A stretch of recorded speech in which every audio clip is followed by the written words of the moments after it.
Hello, everyone. Welcome back to another Minisode. So, what did you think of the episode with Cathy Garland, the author of Revelationship? Side note, she's also the book that we are giving away during the last week, this week, and next week. So if you don't know anything about the giveaway, I will include that episode in the show notes link for this mini-sode. You can check that out and figure out what it is you need to do in order to be in the running to get a copy of her book for free. I hope you enjoyed this episode with Cathy. She is such a beautiful woman, so knowledgeable and so friendly and easy to talk to.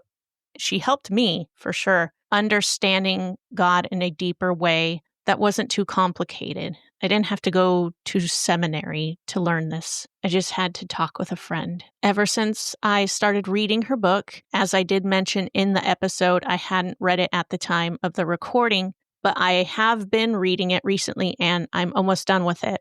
I think I have 2 more chapters left. But it's a very deep book. I know I'm going to have to read it more than once to grasp everything that's in there. But I have learned so many different ways that I can read the Bible in a way to understand God more, to feel His presence more, and to know what it is that He wants to say to me and what He has for me. We're all looking for purpose. We're all wondering why we're here on this earth. The Bible holds those answers. And I don't know about you, but I don't like surprises. I don't like to be kept in the dark on things. So I have a book with all the answers I need for every issue I'm going through. And yet here I am wandering through life on certain things and wondering, well, what about this? When should I do this? Should I do that? I have the answers to those questions in the Bible. I have access to the one who breathed his life into the Bible. I can talk to him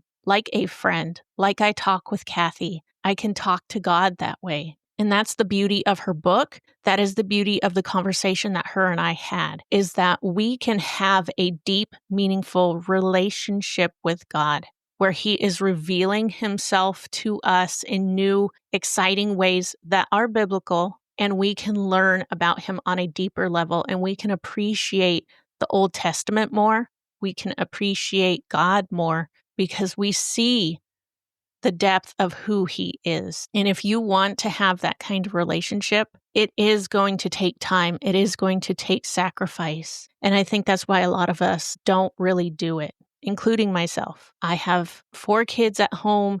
It's not exactly easy for me to find any alone time to just be silent and hear God.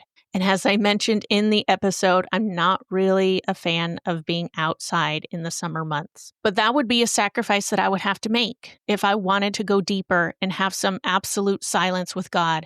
Going into nature is the perfect way to experience Him and experience silence. Go walking in the woods. That is something that I would have to get out of my comfort zone and sacrifice so that I could have that encounter with Christ. But if you're not ready to make those commitments to that kind of relationship, then I guess we shouldn't complain about how we feel in our relationship with God.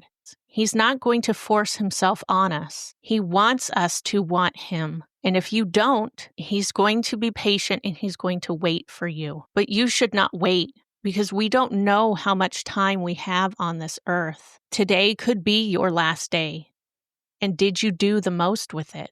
That is a sobering thought. And I know I could say for sure that I did not. I don't want to live that way. I want to live a deeper relationship with God. I want my children to see that there is value in having a deeper relationship with God. It starts with me and my heart and my desires. And I think we get too caught up in what we want that we forget that we aren't even here for ourselves. We're here for God. I know this is something that I need to work on. So your weekly challenge is to make time for God. Make a sacrifice, whether it's a big one or a small one in your opinion. For me, it would be walking outside and staying out there for a little bit of time and either reading the Bible or just staying silent. One or the other. Forget if the mosquitoes come and eat me alive. I want to have that encounter with God. That would be a sacrifice for me. Maybe it's the same for you. But whatever it is that you feel God saying, do this for me, and you get that twinge of, ooh, I don't want to, that's what you should be doing. That's the Holy Spirit talking to you. That is the Holy Spirit leading you. He's telling you what he's craving from you, what he needs from you, what he wants from you. And you should listen to that and you should obey that. And you will be blessed by that. And your relationship with God will deepen. So that is my challenge to you. Figure it out what it is that makes you uncomfortable, that you feel the Holy Spirit is telling you to do to get closer to him, and do it. All right, everyone. Have a wonderful day. God bless.